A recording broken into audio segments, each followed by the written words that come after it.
সাবেক আইজিপি চৌধুরী আবদুল্লাহ আল মামুন তাকে আজকে মিরপুর থানার 2টি মামলায়, হত্যা মামলায় এবং পল্টনের একটি বিএনপি জনসভা কেন্দ্র করে যে মামলাটি হয়েছিল সেই মামলায় তাকে আজকে তদন্তকারী কর্মকর্তা আদালতে গ্রেপ্তার দেখানোর জন্য উপস্থাপন করেন এবং এই 3টি মামলা তাকে গ্রেপ্তার দেখানো হয়।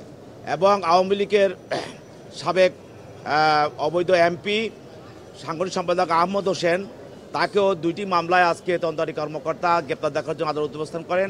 একটি হলো পল্টন থানা বিএনপি জনসভার মামলা, আরেকটি হলো যাত্রাবাড়ির একটি হত্যা মামলায় তাকে গ্রেপ্তার দেখানো হয়।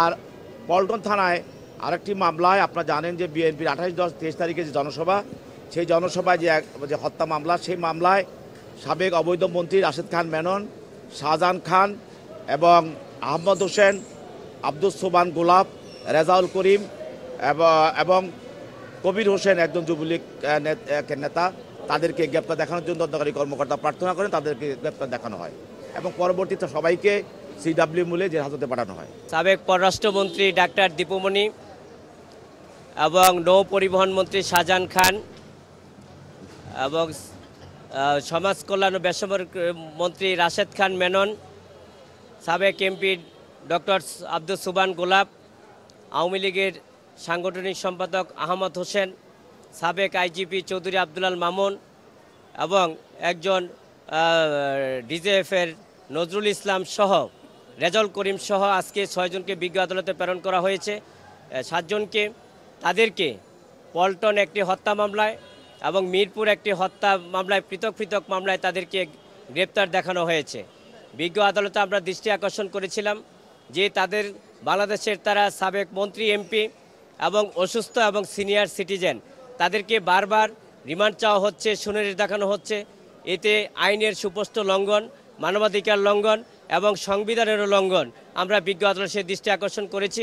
এবং বিজ্ঞ আদালতও আমাদের সাবেক নৌ পরিবহন মন্ত্রী শাহজাহান খান আসামিরা দৃষ্টি আকর্ষণ করেছেন যে তাদেরকে যেভাবে হ্যান্ডকাপ পরে বিজ্ঞ আদালতে আনয়ন করা হয়েছে এবং সেই ব্যাপারে তারা দৃষ্টি আকর্ষণ করেছেন এবং তাদের বারবার গ্রেপ্তার দেখানো হচ্ছে এবং সেই ব্যাপারেও দৃষ্টি আকর্ষণ করেছেন।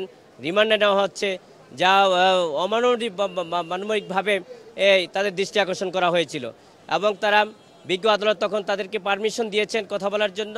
তখন বিজ্ঞ আদালতে আজকের যে আসামি শাহজাহান খান উনি বলেছেন যে আমরা সাবেক মন্ত্রী, এমপি ছিলাম, আমরা সিনিয়র সিটিজেন, কিন্তু আমাদেরকে হ্যান্ডকাপ পরিয়ে অন্য যারা অপরাধী, যারা মোস্ট অপরাধী তাদের মতনই ব্যবহার করা হচ্ছে। তো বিজ্ঞ আদালতে সে ব্যাপারে উনি দৃষ্টি আকর্ষণ করেছেন।